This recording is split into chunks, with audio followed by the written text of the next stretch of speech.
In today's video, I'm going to teach you how to fix RDP not working on Windows 11. Home. If you're having trouble connecting remotely to your computer via remote desktop protocol, don't worry, you're not alone, and we're here to help you troubleshoot this issue effectively. First, let's dive into diagnosing the root of the problem by checking your Windows edition, as this might be the primary factor at play here. Begin by pressing the Windows key along with the I key on your keyboard. This nifty little shortcut will bring up your Windows settings. Once you're in the Settings menu, direct your attention to the System section, which you can find on the list down the left-hand side. Go ahead and click on it. Now look over to the panel on your right and scroll down until you find an option called About. Clicking on that will bring you to a page where you can see detailed information about your computer and Windows installation. Here you'll find a section labeled Windows Specifications.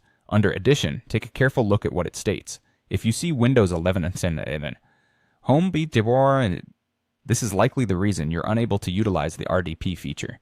Windows 11 Home doesn't natively support remote desktop, which might be what's causing your frustration. But don't worry, with a few more simple steps, we can work on a solution together.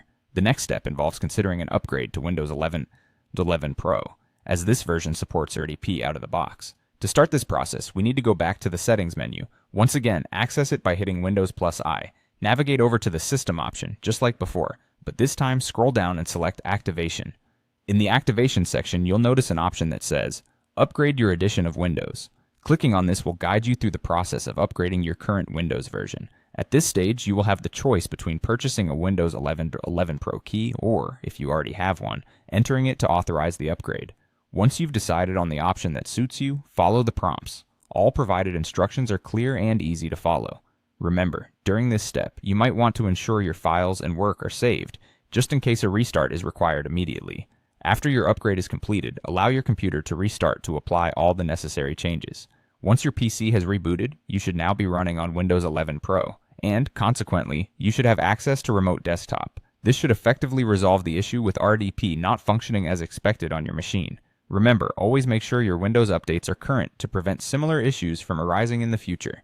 We hope this guide has been helpful, and you'll now be able to connect your devices as intended. Thank you for joining us, and we wish you happy with computing with your new Windows 11 Pro.